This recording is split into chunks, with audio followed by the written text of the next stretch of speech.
که نقشه همه واحدها مثل هم نیست. شما با نقشه خونی میتونی کارش انجام بدی. بالفرض مثال توی نقشه اینجا رو جای جعبه گذاشته. خب شما برشکاری میکنی، کنده‌کاری میکنی، جعبه رو بعدش نصب میکنی. اینجا پریزاست. اینجا رو شیار میدین با دستگاه شیار زن مثل اینها. نگاه کنید. براتون بذارم. مثل اینها با شیارکن شیار میزنین، برش میدین، کنده‌کاری میکنین و بعد توی مرحله بعد قوطی گذاری ها نصب میشه.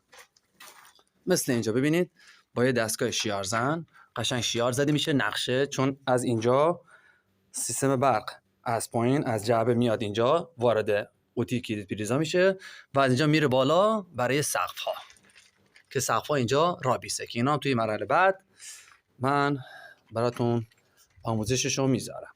شما برشکاری ها رو میزنی، حالا هر تعداد برشکاری که داره برای کولرها، برای پریزها، برای کلیدها.